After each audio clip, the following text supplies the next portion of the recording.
lighten up, whoa, lighten up. Don't take yourself so serious. Yeah, lighten up, whoa, lighten up. Don't take yourself so serious. Welcome to Ignite Your Happy TV. I'm your host, Jacquie Hermans. Every show we have experts, entrepreneurs talking about services, products, and experiences to help bring more joy and happiness in your life. And you'll always get tips, strategies to increase your joy and decrease your stress. So first up on the show, we have Karen Armstrong of Inside Out. Karen, thank you so much for coming on the show today. Thank you for asking me. I think it's really exciting.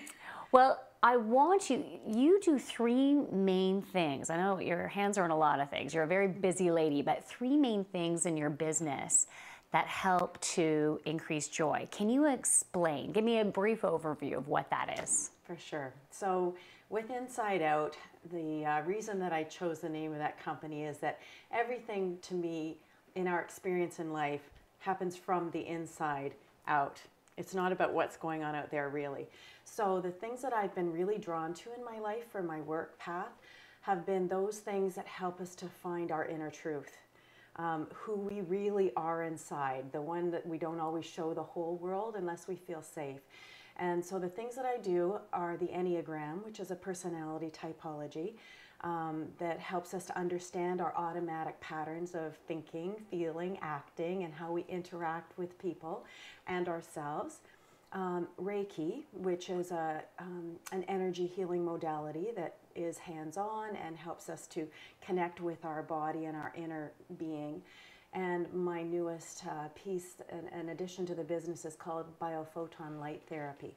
So again, a biofeedback system of sharing what the body is telling us about what's going on inside. Okay, I do want to go into each of those in a little bit more depth. Okay. However, I first want to talk about why is it important to connect with your inner truth? Why does that bring you more joy? In my experience, if we're not in a flow of naturally allowing our own inner being out, we are in resistance. And when we're in resistance, we're in a level of struggle. And there's a healthy level of stress and struggle that can be experienced each and every day. But if we feel too repressed, that we're always watching what we're saying, who we're around, that we're very not secure in allowing us to be who we are because we always feel judged or criticized, or it's not been right, or somebody doesn't like that part of you and somebody else doesn't like that part of you. There's not freedom there. That's not expressing our being and our happiness. That's a stressful place to be, and I can absolutely relate to that. For me, and maybe it's simply my personality, or I bet it has a lot to do with my personality. Always worrying about other people and wanting to meet the expectations of others. And so trying so hard to meet all those other people's expectations and failing, always failing, because how can I meet their expectations if I am who I am and I'm not them? Yeah. And we're all coming from our own personality types and the way we react. So I had a lot of stress on my shoulders trying to do that all the time.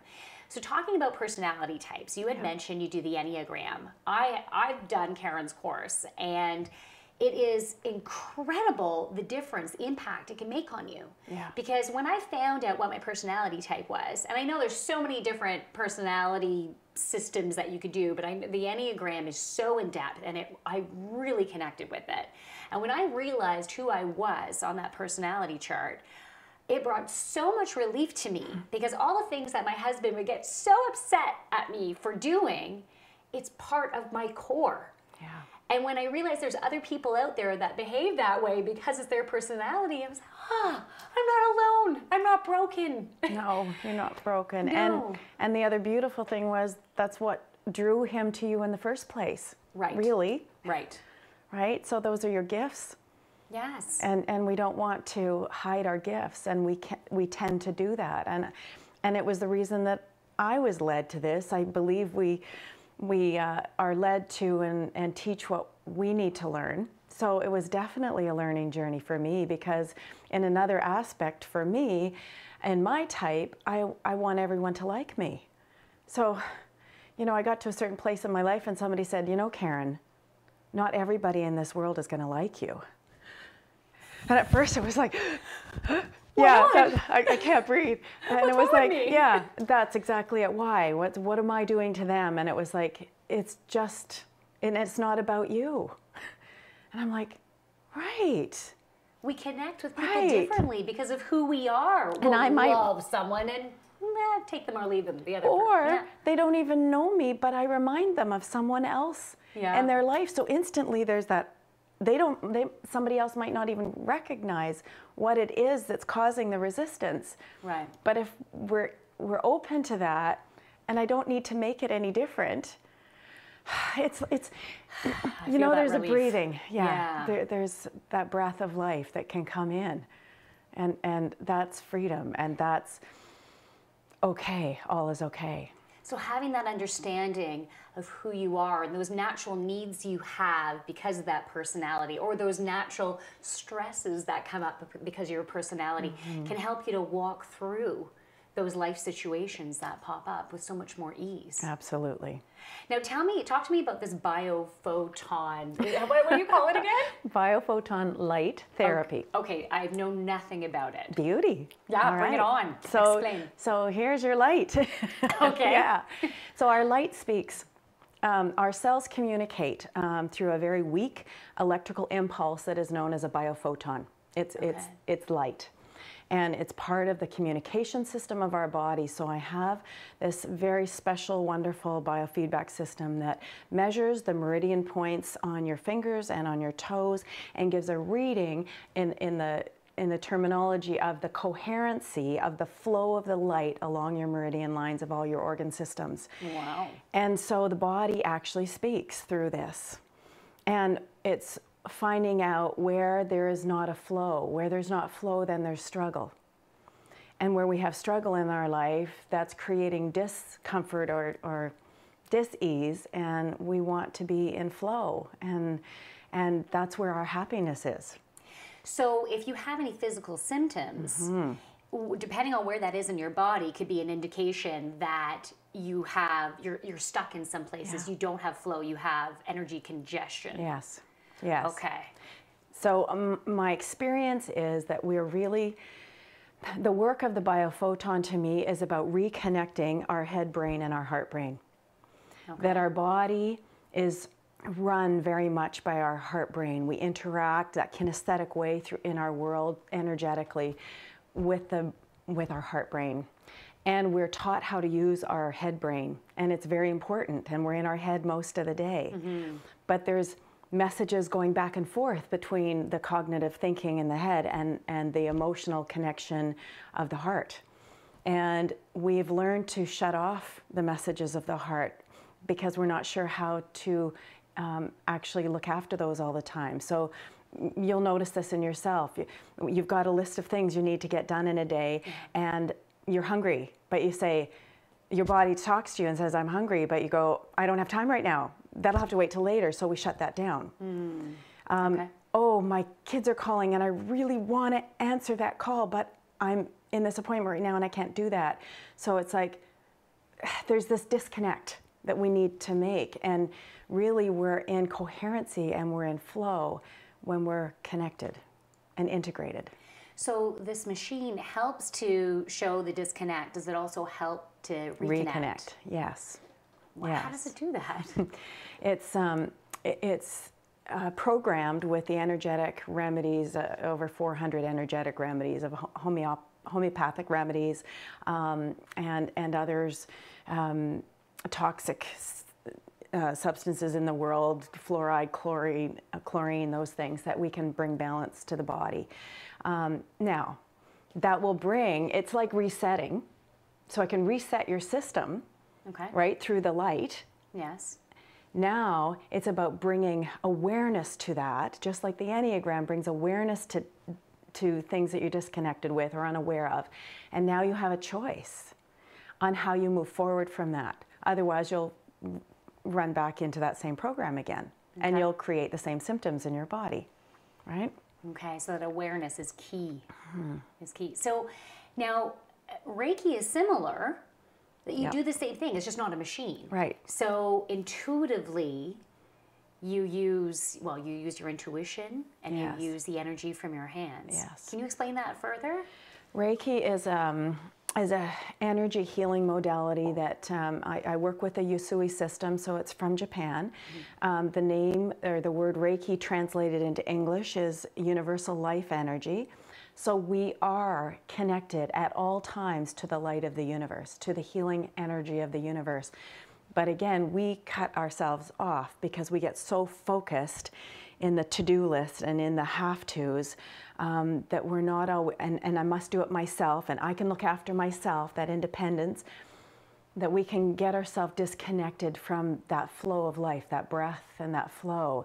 And so as a practitioner, connecting with someone, I'm reconnecting them to the universal life energy, to the flow. I'm the conduit to that, and allowing them to connect in. And when you get in touch with your body, to me, your body can speak to you, and it can.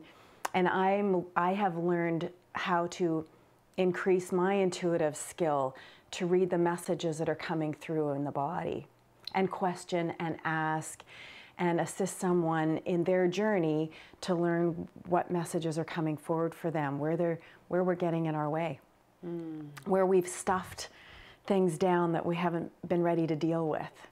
And, you know, with help, we can deal with them and bring love to them. It's all about bringing love. Nice. Yeah. So you offer 3 really powerful tools to help to connect to your truth, to help create more balance and flow, and bring more joy in your life. More joy. Now, before you provide a joy tip, a happiness tip, I want you to give our viewers your website. So how can they get a hold of you? How can they learn more about what you do? Thank you.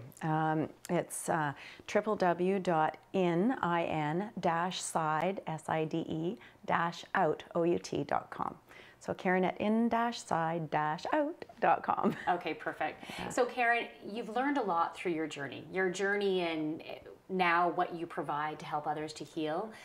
Also with, you know, your relationships in your life, being a mom and being a friend, being a sister. How is there one message that you'd like to provide our viewers as to something that you've learned that's helped to create more happiness in your life?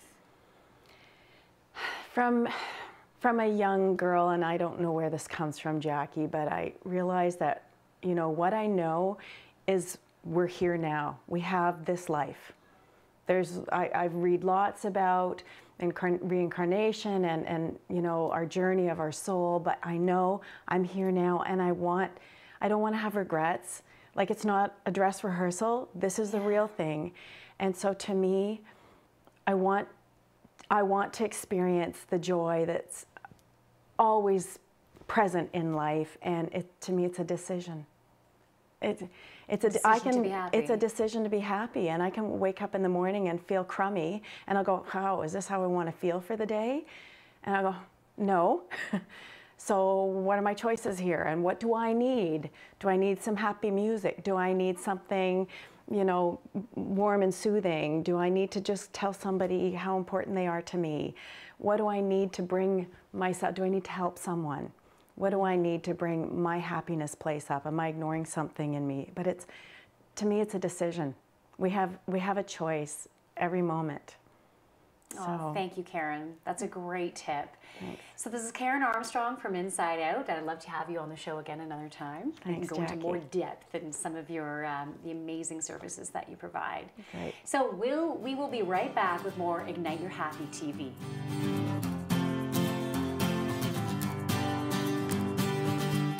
Whoa, whoa. Welcome back. Now my guest is Jack Miller from Oise, and he's an expert in holistic education. Now, Jack, you have a whole big title of what your department is called and where you're from. So can you please share that with us? Sure, yeah. I'm actually in the Department of Curriculum, Teaching and Learning at the Ontario Institute for Studies in Education at the University of Toronto. So it's okay, fun. thank you. Thank you for doing that for me. I would have had to write that down. Yeah. All right, now, holistic education. Can you give us a summary? What is holistic education? Okay. First of all, it's about teaching the whole person or the whole child. So that includes the body, the mind, and the spirit. So it's seeing that the child is a whole person, and as much as possible trying to nurture each of those three areas. And the second thing that I think is very important in holistic education is the idea of connectedness. That we know that basically the earth and everything is interconnected. And so it's really important in holistic education that children see that they're very connected to others, to the earth, and to what's going on, so that they feel, again, that they're part of something. So how does holistic education make a child happier immediately and in long term? Yeah. So I think, again, the more that they can see themselves in relationship, the happier they are. I think people become unhappy when they feel cut off, when they feel separated.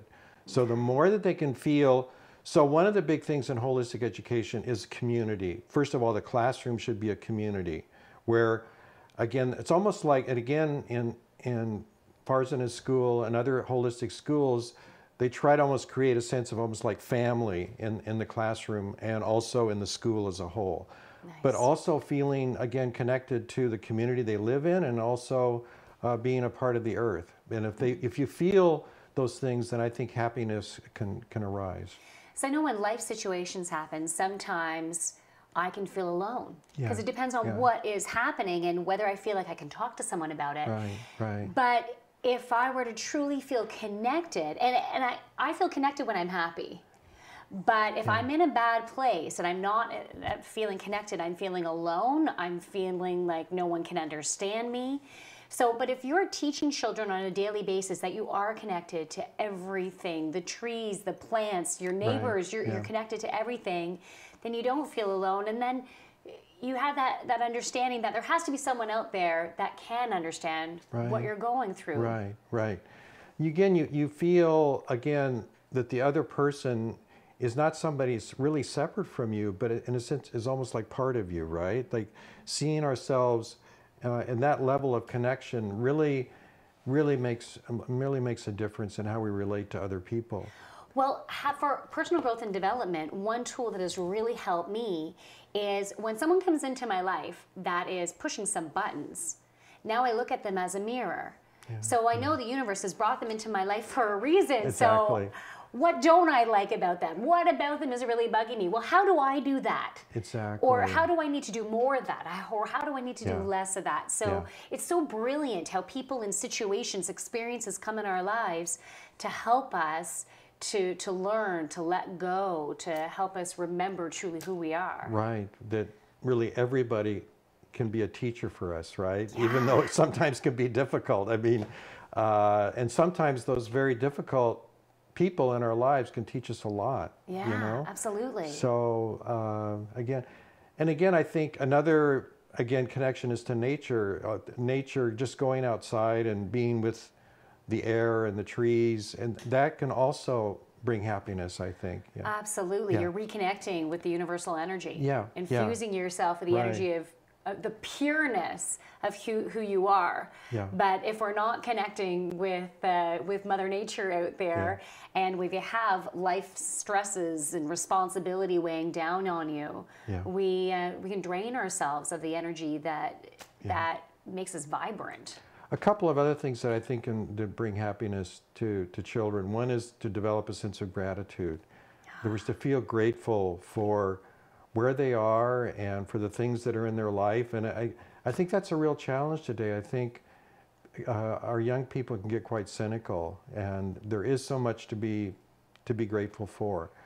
And I think having a feeling of gratitude does bring happiness. Now, can you give us a tip as to how to teach your children more about gratitude? Well, one is actually to keep what's called a gratitude journal, whereas every day you write down maybe one thing that you feel grateful for.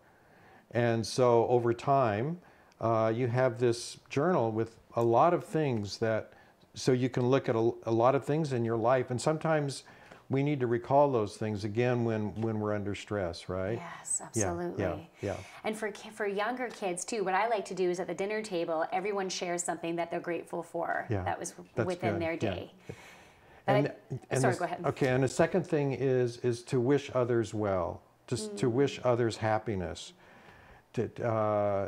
I think you have happiness when you want others to be happy.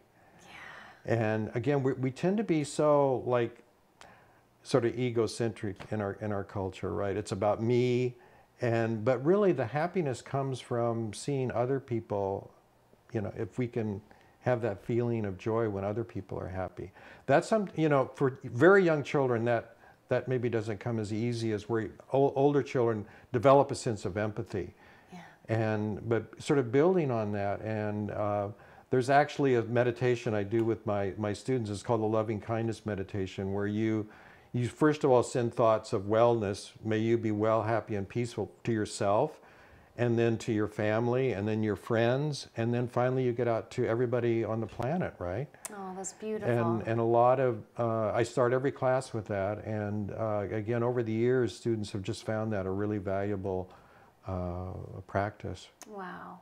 Well, I have to say I'm really grateful for the work you're doing, because I'm hoping that more and more schools will start bringing in holistic education. And in a moment, we will be bringing Farzin A onto the show, who heads up the Roger White Academy, who has truly embraced holistic education. Yeah, and she's been doing it for a long time, and I'm really impressed with what she's been able to do over the years. It's really great. Yeah. Now, if people want to find out more information about what you do and what you teach, is there a website that they can go to? Well, they can actually Google John P. Miller. That's my full name. Okay. And then my own website comes up. Okay. You know, the other thing that they can also Google is thewholechildschool.ca. Okay.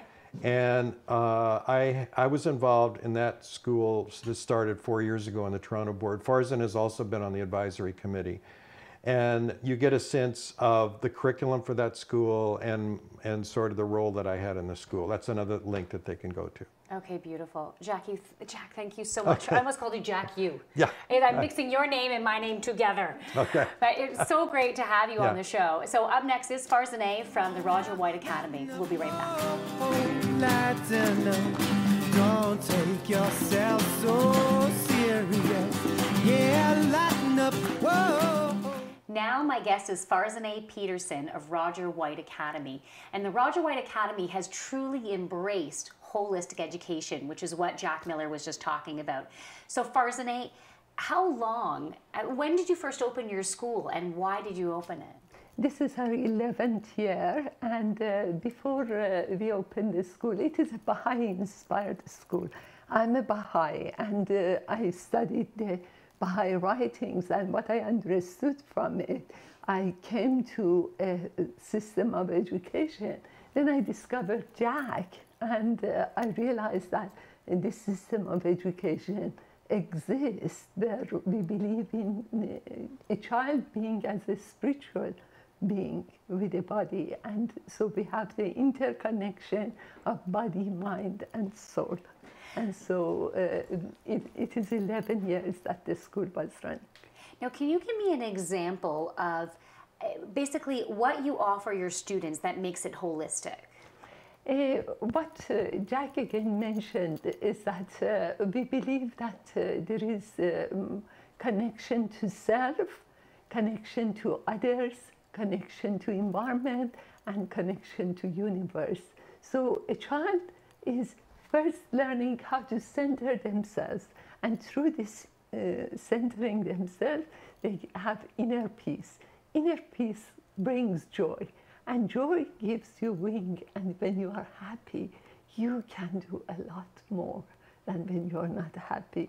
So we make sure that children have the inner peace, and they are able to achieve more because they want to do it. Now they have an aim and objective. They want to be of service to others because, as Jack was telling you, we feel that there is an interconnection with all humanity. And when you have that interconnection, you want to be working with others. So as a reward in our school, we say, if you do your work really well, you can go and help kindergarten. It's for kindergarten to grade 8. So we have children who are older and they have children who are younger, and they all work as a family. Anybody who enters the school, the first thing they notice is how united they are, how lovely they work with each other, and everybody wants to help the others. You were telling that when you are feeling unhappy, you feel that you're down. So when that happens, like one of my boys the other day, they had to put down their cat, and he came to school crying. So everybody went around him, they hugged him, they talked to him, they held hands, they sat down and shared similar experiences. And the boy was so much more calm and relieved and so much happier. Nice. So the kids share each other's joy, they also share each other's sorrow and unhappiness. So that alone is such a beautiful, unique aspect to holistic education, is incorporating everyone, creating that family atmosphere. What are some of the other tools that you use, some of the other activities that you do in your school that create holistic balance? We have Marlene Sipas from Spotlight Theatre. She teaches at our school, and drama and visual arts are very important part of our education. So we integrate, we do a lot of role playing. We have 2 plays every year that are big production, but more than that, it is drama in our everyday life. For example, today we were sitting and discussing about what is it, how is it that you can achieve your due date?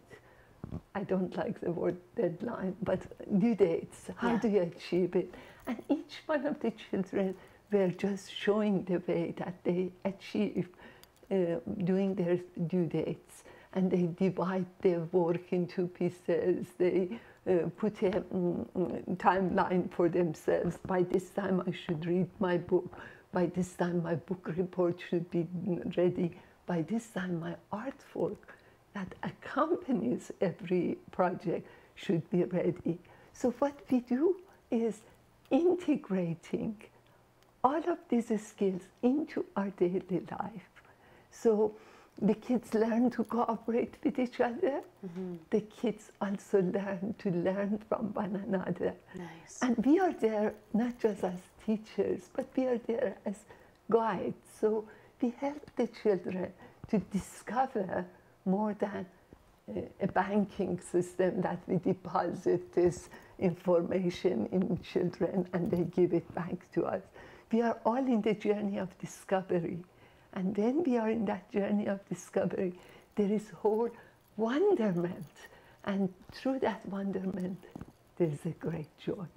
Nice. I could easily cry right now because it's so inspirational. To have my kids enrolled in something like that would be amazing. Not only for, as Jack was saying, it's not only for the immediate personal happiness that I have, but in the long run, to help you, that's what life is all about, to be able to get along with everyone. It's about relationships. It's about giving back as well as being open to receiving the love that's available to all of us through all of our neighbors and friends and family. So Farzin A, if you could give our viewers one happiness tip for personal happiness, or maybe you have one to bring more happiness to your child, something that people can do at home, what would you like to say?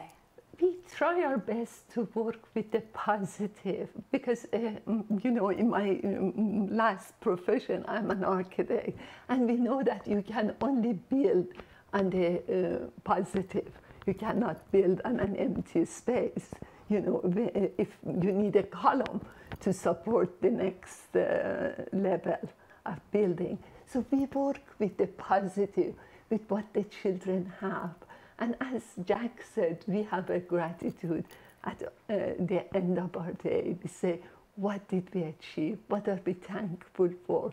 And if we work with children with what they have already got and build on those positive, we can do a lot more than I never correct my kids' work with red pen or colored pen. I work with them. I write them in the same pencil that they have written so that they can remove their mistake. And when they look at the page, they only look at the page which is perfect, and they won't think about what was negative, because that was not important. You didn't know it yesterday, today you know it. So when you are looking at it, you should be able to look at it and see it perfect and see it to the best of your ability. What I would ask the parents or whoever is trying to help children is to work with positive. That is the best way to Thank you. help them. Thank you, Farzin A. So if people want to find out more information about the Roger White Academy, is there a website that they can go to? Go to our website, www.rogerwhiteacademy.org. .org. Okay, wonderful. Farzin A, thank you. It was a pleasure to have both you and Jack on the show today. Thank you very much. It was wonderful to be here and to see you again. Thank you. So we will be right back with Kathy Nesbitt of Kathy's Crawley Composters.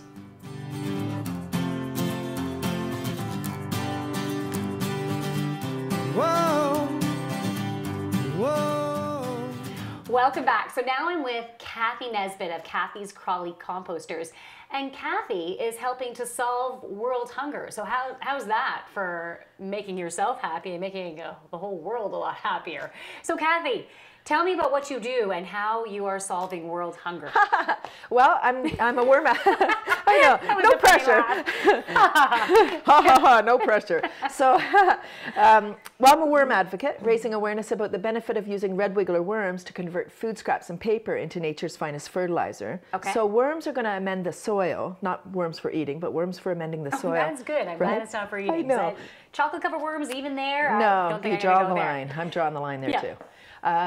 Yeah, so worms for amending the soil and sprouts for eating. So the soil so that we can grow more nutritious, delicious food. Okay.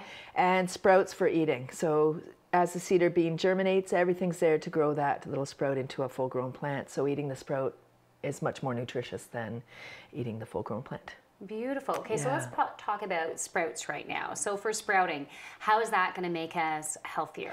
Wonderful, great. Sprouts are considered nature's superfood. Enzymes, protein, nutrients, vitamins, everything required by the body is in that little sprout.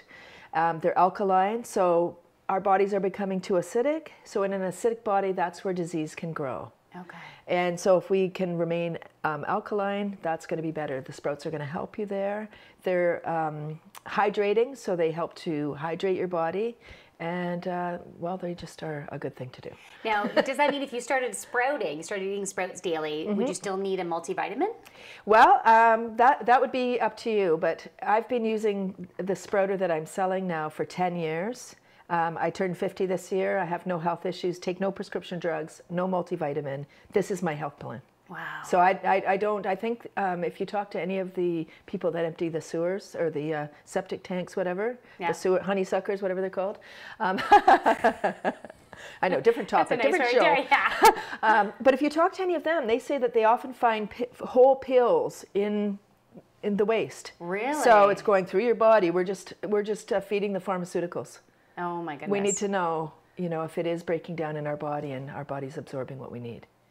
Okay, so this might seem very obvious maybe to us. I don't know about whether it's to our viewers, but if you have a healthier body, how is that going to make you happier? Oh, well, because if you're healthy, then you're vibrant, you're really more alive. If you're eating junk food and food that's kind of toxic, that has a lot of preservatives and chemicals in it, it really does weigh on your body. It's like if you have a car, but it's not a diesel car, but you put diesel, not gas, is it gas? Diesel gas in your car, the car is not going to work properly. Or say if you put water in your gas tank, it's not going to work. Same thing is happening with our bodies, is we're putting the wrong fuel in, so we feel sluggish, we feel tired, and maybe not as happy. Okay. Okay. It definitely all interrelates. Absolutely. Okay, Yeah. so you were talking about soil and the red wiggler worms. How can we do our part to help to enhance the soil? Well, by doing composting, you know, as the plant grows, all the nutrients are taken from the soil up into the plant. So if we take those plant clippings or you know, the peels and stuff and put it in landfill or do anything other than composting, we're robbing the soil of those nutrients. We can still grow something there, but it doesn't have the same nutrient value. So adding the compost back in, it adds the life back in, and the nutrients that came out are going back in. Okay. Closes the loop. So right now, most people are composting, yet they're sending it away with the trash. That's green binning. Okay, so that's a collection. So it's Okay. rotting food. Sometimes Yes. it really smells bad because, Yeah. you know, if your collection bucket has a solid lid, it's anaerobic without oxygen. Okay. So it's just rotting food until it gets to the composting facility. Okay. And I want people to understand that because people often say to me, oh, composting stinks. It's aerobic process, meaning with oxygen. Okay. It does not stink. Okay, so you sell composting bins and you sell worms. Yes. So basically, you're encouraging people to do composting right within their own home all year round. Exactly, yes. So can you explain that? And Absolutely. and the difference that it will make on a whole. Oh, for the absolutely, communities? sure. So, so the worms convert about half their weight per day in food scraps. So if you had a pound of worms, you would be feeding 3 to 4 pounds of food waste per week. It's in we have a couple of systems, but one is the size of a Rubbermaid tote or something. Yeah. Shredded paper is your bedding, so you can get rid of some of your paper waste, and also then your food scraps. So it's your preparation stuff, not your plate scrapings, which you would put in your green bin. Okay. So this is your potato peels, you know, banana peels, coffee grounds, tea bags, cooked pasta and rice bread. All of that stuff can go in. And then over a certain amount of time, the worms are going to eat the paper and the food scraps. Okay. And then they're going to turn it into compost or soil amendment that you can put in your garden. Okay. And so when I started my business, I heard that a pound of worms and their descendants could transform a ton of organic waste in a year. Wow. Prior to that, I heard that the average Canadian family produces a ton of organic waste in a year. So I said, every house needs a pound of worms. Yeah. Yeah. Yeah, absolutely. It's a hard sell. And yeah. Good thing I have humor. Yeah, you have to when you're working with worms all day. You have to be able to work off of the fears off of people, right? You know? To Yeah. be able to It's bring okay, the you joy guys. into They the don't mean worm. it. They just don't know. Now, if families are going to start doing worm composting and they bring it into, maybe they do their own vegetable growing. So for them, yes, it would make sense to be able to use their own healthy compost to enhance their own soil. Right. But if they're not going to be doing their own gardening, why is it still important for them to do the home composting as opposed to sending it off to the Well, landfill because sites? sending it to landfill, it's a resource. So if we're just going to put it in the garbage, it doesn't make sense. It's Yeah. wasting a resource. Then if you do any gardening, or even if you don't do gardening, this is waste management. So it's waste management, soil production, Yeah. and then food security, because you're going to be growing in that. If you garden at all, why would you want to go and buy compost or From the topsoil or bags, triple mix? yeah. It's not regulated. Right, okay. So you don't know what it is, really. I mean, Yeah. they might sift it and screen it. It looks great, but it might not be great. Okay, So, but if you're making your own, you know what's in it. There's no chemicals in there, whatever. okay. Yeah. Wouldn't it be great if all the compost, since it is going somewhere, if it went to the farmers? Right. You know, so all the farmers could have all of our scrappings, those of us who are maybe not gardening, and help Right. the community to have healthier Exactly. food. For sure. Well, you asked about what if people do. So if somebody lives in an apartment, because this is ideal for people that live in apartment condos, anywhere they don't have outdoor space for outdoor composting or Yeah. access to a green bin program, this is a great solution for them. And they may not have a garden, they might have a few house plants. Yeah. What I suggest to them is taking that black gold that's created Yeah. and packaging it in a nice container and give it to your friends that do have gardens, or friends or family That's a great idea. that grow. And then it's like, here, I love you so much, here's some worm poo. Here's some worm poo. You're amazing. You're so special to me. Here's some worm poo. You know, and avid gardeners would go, wow, It you do is care about me. gold. That's right. It's black Okay. gold for sure. Wow. All right. So composting, you're going to make the soils healthier. Yes.